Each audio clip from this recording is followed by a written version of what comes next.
Hello, everybody, and welcome to Draft Room from NFL Fan Blitz, the show where the prospects get to tell their stories. It's our second to last episode here, and we have our second quarterback of the season on, Jmar Smith from Louisiana Tech. Now, Jmar is an excellent quarterback, accounted for 22 total touchdowns and only 5 interceptions in his final year with the Bulldogs, and he's always had the odds stacked against him. And that's not a metaphor. I mean that literally. He literally had the odds stacked against him against Miami when Miami came in as 7.5-point favorites against the Bulldogs in the Independence Bowl. But Jmar accounted for all the touchdowns scored in that game, 1 passing, 1 rushing, and they end up winning it 14-0.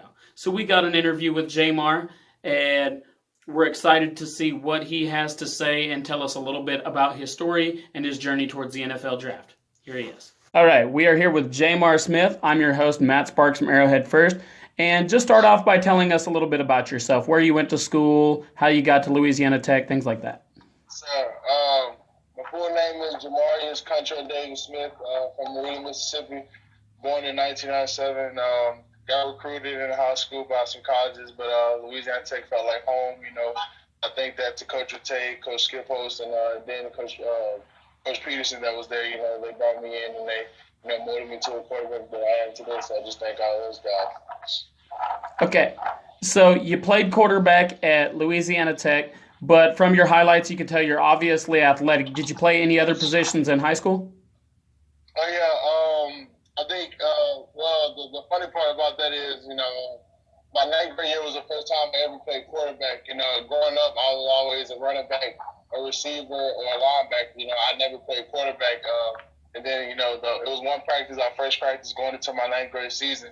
The head coach, Coach Larry Weems, he told me, he said, come play quarterback. And that was the last time I really saw defense. So, and then I think maybe like once or twice in the playoffs in high school, I played outside linebacker. But I played baseball in high school as well. You know, I got drafted by the San Diego Padres in 2015. You know, my freshman year in college, you know, that was kind of a wild experience, you know, going through that, being scouting, you know, talking to different organizations like that. But, you know, I stayed at Louisiana Tech for 5 years, you know, got my degree, you know, started working on my master's in the situation right now. What'd you get your degree in? Business administration. Absolutely. Great degree. Good choice. I'm a history major myself. All right. Gotcha. So you say you've already been drafted once, so hoping to get drafted again, right? Yeah, that's the plan. All right. So usually we ask you to go through some of your accomplishments, but I'd like to go through some of your accomplishments right here because just from 2019, there's a lot of accomplishments I see here. You were undefeated in conference play as a starter in 2019. Your only loss as a starter came to Texas, which is a big deal. You beat Miami in the Independence Bowl when Miami was 7.5 point favorites there. The offense averaged 36 points per game with you and 12 points a game without you. And you racked That's up. the offensive line. That's the offensive line. Oh, yeah, but you're in the interview, so we got to talk you up, man. I know. I'm just giving my offensive line credit, man. That's all. That's awesome, man. Good job. Racked up 40-plus points on 6 separate occasions and 60 against UMass. Scored the game-winning rushing touchdown in overtime versus Rice. Had 3 separate games with a completion percentage above 70. Had 3 games with 3 or more touchdowns. And even your statistically worst game came against a Power 5 opponent in Miami and was still a win in which you accounted for every single touchdown scored. It feels good just to know that, I can never take all the credit for that. I got to give my credit to my offensive line, like I was saying. My running backs, my receivers, and coaches as well. But we've all made that the whole unit, the whole organization, the whole parameters of everything that we had. It kind of made the people who they were, just like me, just like Amit, just like Sneed. And everybody else is going into the draft.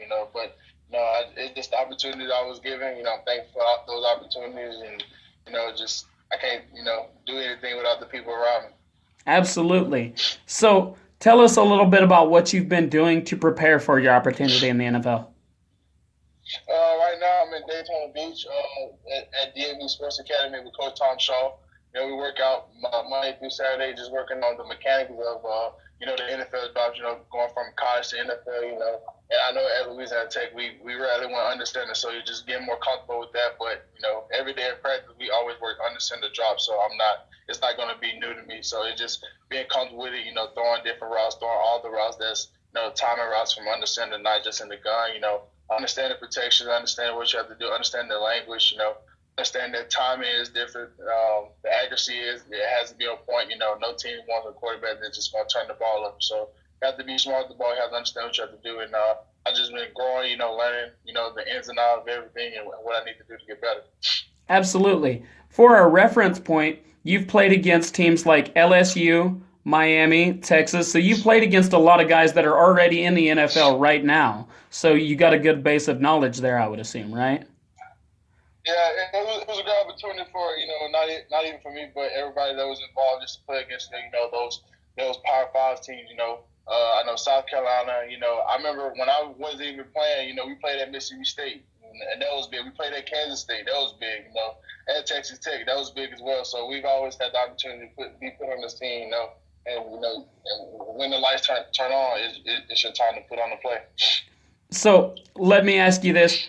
Who is the best defensive player you've played against in your college career, do you think? Man. A linebacker. I'd probably say it's probably a different position. I think a linebacker is probably Devin White out of LSU. He was pretty fast. He was he was really fast. I think defensive line, I got to give it to Jeffrey Simmons out of Mississippi State. I got to give it to him. At safety, it's probably one of our safeties at practice. And then at corner is, of course, Amit. I tried to, challenge Amit every day for myself, just trying to be accurate, be on time, and try to see if I can put the ball in the spot over, a good corner as him. All right. So what specifically makes you a good team player? We've heard you go on about your teammates, so tell us a little more about what makes you a good team player. I try to outwork the guy next to me, and not in a way that I'm trying to be disrespectful, but just so we can both compete. And that's what I always try to bring to the mindset of the team. Any workout that I'm in, any conditioning we ever had, I'm going to compete on the guy to left or right of me. So it was always fun, with the team. And I always try to be a leader. I think the thing I'm still learning is just to be a more vocal leader. I try to lead by example. I know and. Now, transitioning from college to NFL, you have to be more, of a vocal leader. You have to get guys, to understand your word, understand what you do, and also understand your play. Because you got to back up your words with your play as well. So, I'm still learning to do that. But, I always try to be a good teammate. I always try to, hold myself accountable. Just to make sure I'm always doing my work and make sure I'm doing everything I can just to be that good teammate. All right. So we see that you're about 6'1", 6'2", 218, but you play quite a bit bigger than that. You anticipate your receivers coming open. You're very good as a runner. You seem to be a fairly clutch player, and you went for 22 total touchdowns and only 5 interceptions. So those are numbers that would translate well to the NFL. So tell me, is there an NFL player that you try to model your game after?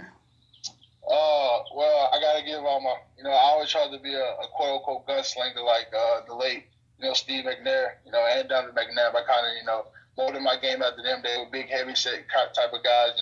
They stood in the pocket, took those hits. They were tough. They had the mentality to be tough or get the first down and do everything I can just to, make a play for the team. And I think right now, I always watch Russ. I seen him up here when they had the Pro Bowl, and I saw it. I was like, man, it's crazy. Just the opportunities that are given. You just never know. It's just a guy that I always try to like quote unquote mold my game after. Or I really watch on Sundays. I watch every quarterback, but Russ is a guy. That he's about 6 foot. He's about 220. He's about the same. Height and weight. You always try to compare yourself to guys just to see like I can make those plays or I can do that, but I have to put the work in just like he's doing. So. Absolutely, Russell Wilson and Steve McNair. It doesn't get much better than that. So that's good role models to have. So finally, why should an NFL team specifically pick you? Man, just knowing that I get the opportunity, just know that I'm gonna come in and just work. I'm not gonna come in just knowing that I have to just force myself to do this, do that. I'm gonna come in and learn. I'm gonna be a sponge. I'm gonna make sure I adapt, I adjust, and make sure that I'm doing everything on the right track, not taking days off, not taking days behind, not being behind. Make sure that I'm on the right track to progressing and constantly progressing, constantly learning, and constantly knowing that I can be on the platform just to make plays and be within an organization, to be within a team, just to go on a winning team, be a part of an organization, understand that, and just be there, just to make my name known. All right. So, any last thoughts, any words of inspiration for other guys trying to get drafted? Oh man, just it's a process. I talked to some of the guys that's here. At other facilities, they say that they're nervous. I don't think you should be nervous because if it's something that you want to do and if it's the most important thing for you, you shouldn't be nervous about it. You should just go out there, go after the opportunity, put everything that you have within the 24 hours that you're given. So just tell everybody just to keep working. Keep praying if you have faith. Have faith in whatever you believe in, and just understand what's next, because it has to be the most important thing to you. All right. So that's all the questions we have. It's been an absolute pleasure. Thank you for coming on with us. We hope to see you on draft day, man. Appreciate you for having me. Thank you. Steve McNair and Russell Wilson. There's not too many better guys to model your game after than that. And when you see the way that Jmar improvises inside and outside the pocket, you can see both Steve McNair and Russell Wilson in his game. He's got the stats, he's got the talent, he's got the pedigree. Now all he needs is the call. This has been Draft Room from NFL Fan Blitz. I've been your host, Matt Sparks. As always, we would like you to like, subscribe, retweet, and share this video with everyone you know to help Jmar get his opportunity in the NFL.